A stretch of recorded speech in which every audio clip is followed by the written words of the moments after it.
everything was going fine, and then one day my mum just had told me like she was ill. I ended up like hanging around with the wrong crowds, started getting into dealing. Long story short, I got arrested. I went into custody. I've got a conviction now. Well, there's not many options for me, do you know what I mean? Tennis was at a toll, was in my mind. I just thought that's put to bed now.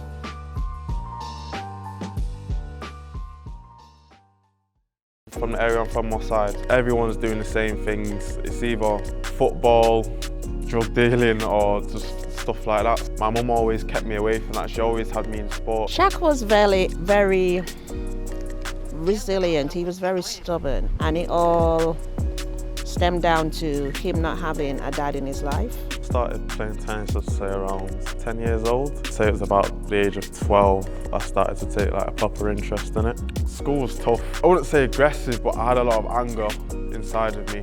Found out that that's down to not having a father figure, and I didn't really understand why. You name it, he's done it.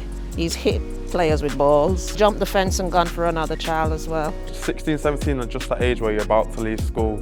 Everything was going fine. I was playing a few national competitions on county level, a few of the British tours and stuff like that. And then one day, my mum just had told me that she was ill. Knocked me a bit when she told me that. I was just thinking, oh, what do I do? Because she had breast cancer, so I didn't know the extent of it. It was only when like she started going for chemo and like having seizures and stuff like that, that's when it really messed with my head. I ended up like hanging around with the wrong crowds, started getting into dealing. Initially, I was doing it for the right reasons, just to help my family and whatever.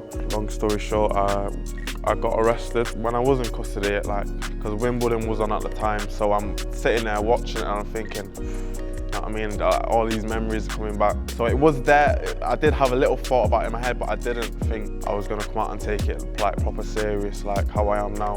I came out of custody, got back in contact with Jim, who I'd previously met before I went away. He was like funding all my tennis. So I met Shaq, I guess it was about 3 years ago, and through a mutual friend got in touch to say it was a young person that was wanting to sort of pursue his tennis, and was there a way of supporting financially? I came out just after the lockdown, started playing again. Then they put us in that tier lockdown. Do I carry on, or because I had to wait until January now to play again? First lesson with James, he was hard on me, because my fitness was so poor. After like 10 minutes, I was ready to walk off the court, but he just kept me going to come on, it's going to take time. I was just very stocky, all muscle, no cardiovascular at all. I'm very much a believer of just always looking ahead. I think in the tennis world, sports world, don't dwell on your losses. We just keep looking ahead, we move forwards. What's the next thing we need to do to get better?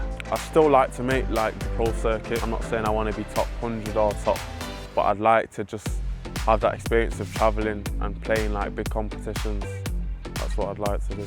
It fills me with joy because I know that from a young child that was his passion, and then because of whatever distractions he had, he took himself away from it, and he's now made the decision to go back to tennis. Well, my mum's my number one. She supports me in anything I want to do.